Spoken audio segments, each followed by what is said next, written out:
നിയമത്തിന്റെ വഴിക്ക് പോകുന്നതിൽ ആർക്കാണ് പ്രശ്നം? ഛത്തീസ്ഗഡ് വിഷയത്തിൽ ഭരണഘടനയെ പൊക്കിപ്പിടിക്കുന്നവരോട് അതിൽ ഹിന്ദുക്കളെ മതം മാറ്റാൻ മുസ്ലിമിനും ക്രിസ്ത്യാനിക്കും അധികാരം കൊടുത്തിട്ടുണ്ടോ? എന്റെ കന്യാസ്ത്രീകൾക്ക് ഭരണഘടന ബാധകമല്ലേ? നിങ്ങളുടെ മതത്തിന്റെ വസ്ത്രങ്ങൾ നിങ്ങൾക്ക് മാത്രമേ തിരുവസ്ത്രമാകുന്നുള്ളൂ. മറ്റുള്ളവർക്ക് അത് വെറും ഒരു തുണിക്കഷ്ണം മാത്രമാണ്. ഈ രാജ്യത്തെ നിയമങ്ങൾ എല്ലാവർക്കും ഒരുപോലെ ആയിരിക്കണം. പൗരന് ഒരു നിയമം, മതവസ്ത്രങ്ങൾ ധരിച്ചവർക്കും രാഷ്ട്രീയക്കാർക്കും മറ്റൊരു നിയമം. അതിനി ബലാത്സംഗവും കൊലപാതകവും ചെയ്യപ്പെട്ട് പിടിക്കപ്പെട്ട ചാർലി തോമസ് ആയാലും, തലമറയ്ക്കാതെ മസ്ജിദിൽ കയറിയതിന് അഖിലേഷ് യാദവിന്റെ ഭാര്യയെ അപമാനിച്ച മൗലവിക്കായാലും, മനുഷ്യക്കടത്തിനും നിർബന്ധിത മതപരിവർത്തനത്തിനും അറസ്റ്റ് ചെയ്യപ്പെട്ട കന്യാസ്ത്രീകളായാലും മതവും ധരിക്കുന്ന വസ്ത്രവും നോക്കിയല്ല നീതിപീഠങ്ങൾ ശിക്ഷ നിശ്ചയിക്കേണ്ടത്.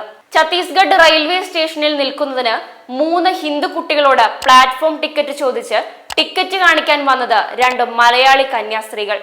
സ്വാഭാവികമായി സംശയം തോന്നിയവർ വന്ന് കാര്യം തിരക്കിയപ്പോൾ ജോലി ലഭിക്കുമെന്ന് പ്രലോഭിപ്പിച്ച് ഇവരെ മതപരിവർത്തനത്തിന് കൊണ്ടുപോവുകയാണെന്ന് വ്യക്തമായി.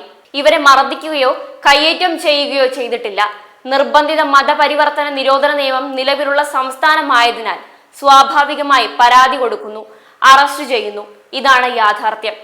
ഛത്തീസ്ഗഡ് നാരായൺപൂർ ആ പ്രദേശത്തിന്റെ പ്രത്യേകത. ഇന്ത്യയിലെ ഏറ്റവും വലിയ നക്സൽ കേന്ദ്രമാണ് നാരായൺപൂർ ഉൾപ്പെടുന്ന ദന്തേവട പ്രദേശം. അവിടെ നിന്ന് ഒരാൾക്ക് പോലും നക്സലുകളുടെ അറിവോ സമ്മതമോ ഇല്ലാതെ പുറത്തേക്കോ അകത്തേക്കോ പോകാനാവില്ല. അതേ പ്രദേശത്ത് തന്നെയാണ് ഏറ്റവും അധികം ഹിന്ദുക്കളെ ക്രിസ്ത്യാനികൾ മതപരിവർത്തനം നടക്കുന്നത്. അതായത് നക്സലുകളുടെ പൂർണ്ണ പിന്തുണയോടെയാണ് ഈ മതം മാറ്റ മാഫിയ പ്രവർത്തിക്കുന്നത്. മറ്റൊരു രീതിയിൽ പറഞ്ഞാൽ ഇന്ത്യക്കെതിരെ നിരന്തരം ആയുധമെടുത്ത് ആക്രമണങ്ങൾ അഴിച്ചുവിടുന്ന നക്സലുകൾക്ക് ഒപ്പമാണ് ക്രിസ്തീയ സഭ പ്രവർത്തിക്കുന്നത്. പച്ചയ്ക്ക് പറഞ്ഞാൽ ക്രിസ്തീയ സഭ ഇന്ത്യ വിരുദ്ധമായി പ്രവർത്തിക്കുന്നു.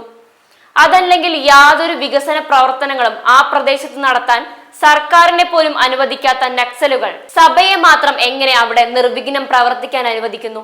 എന്താണ് സഭയും നക്സലുകളും തമ്മിലുള്ള ബന്ധം? ഇന്ത്യയെ തകർക്കാൻ വിദേശ സഹായത്തോടെ പ്രവർത്തിക്കുന്ന നക്സലുകളുമായുള്ള കരാർ, നക്സൽ പ്രവർത്തകർക്കും മതപരിവർത്തകർക്കും വിദേശ ഫണ്ട്, മതം മാറ്റ തീവ്രവാദം രാജ്യം മുഴുവൻ ചർച്ചയാകുന്നത് ഒരു നല്ല ലക്ഷണമാണ്.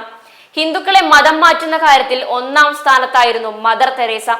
മറ്റൊരാൾ ദയാബായി സ്വഭാവസ്ത്രം ഉപയോഗിക്കാതെ ആദിവാസി ഗോത്രവേഷം കെട്ടി ഹിന്ദുക്കളുടെ ദാരിദ്ര്യ രോഗ ആത്മീയ സാഹചര്യങ്ങളെ മുതലെടുത്ത് മതം മാറ്റുക എന്നതാണ് ഇന്നവർ MP-യിൽ നിന്നും കേരളത്തിന്റെ സാമൂഹിക പ്രവർത്തക എന്ന വേഷത്തിൽ അട്ടപ്പാടി, വയനാട്, കാസർഗോഡ്, തിരുവനന്തപുരം, കോട്ടയം തുടങ്ങിയ മലയോര മേഖലകളിൽ ദരിദ്രരായ ഹിന്ദുക്കളെ കൊന്ത ധരിപ്പിക്കുന്നു.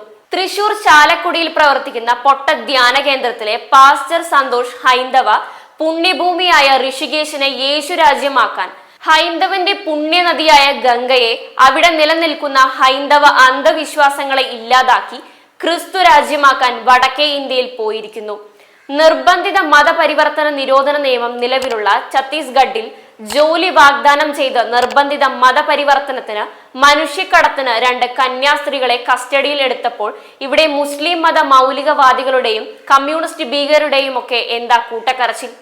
ജോസഫ് മാഷിന്റെ കൈവെട്ടിയ നർക്കോട്ടിക് ജിഹാദും ലവ് ജിഹാദും ഉണ്ട് എന്ന് പറഞ്ഞ മെത്രാനെ കൊല്ലാൻ പോയ, കുന്തിരിക്കവും സാമ്പ്രാണിയും കരുതി വെച്ചോളാൻ പറഞ്ഞ ഹറാമികളുടേതൊക്കെ ക്രിസ്തീയ സ്നേഹം ഇപ്പോൾ ഇവിടെ ഒലിച്ചു പോകുന്നു. അങ്ങ് കോങ്കാവിൽ 35ഓളം ക്രിസ്ത്യാനികളെ ഇസ്ലാമിക് ഭീകരർ പള്ളിയിൽ കയറി വെടിവെച്ചു കൊന്നു. ആഫ്രിക്കയിൽ മുസ്ലിം തീവ്രവാദികൾ 100 കണക്കിന് ക്രിസ്ത്യാനികളെ കൊന്നുതള്ളുന്നു. സിറിയയിൽ മറോനൈറ്റ് കത്തീഡ്രൽ ഇവർ പോസ്റ്ററുകൾ പതിപ്പിച്ചിട്ടുണ്ട്. ഇസ്ലാം മതം സ്വീകരിക്കുക അല്ലെങ്കിൽ ജസ്യ നൽകുക. എന്നിട്ട് അവരവിടെ മുതലക്കണ്ണീരൊഴുക്കുന്നു.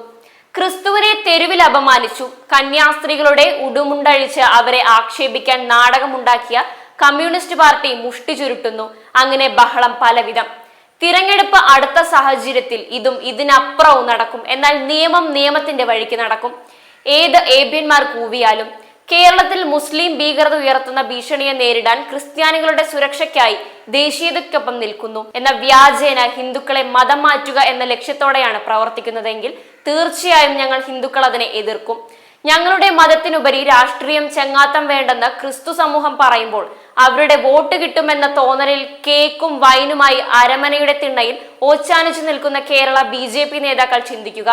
കൂടെയുള്ള ഹിന്ദുക്കളെ അവഹേളിച്ചുകൊണ്ട് കിട്ടാത്ത വൈദേശിക വോട്ടിനു വേണ്ടി ഈ മതം മാറ്റ മാഫിയകളുടെ തിണ്ണയിൽ പട്ടികളെ പോലെ അവരുടെ തിട്ടൂരം കാത്തു കിടക്കണമെന്ന്.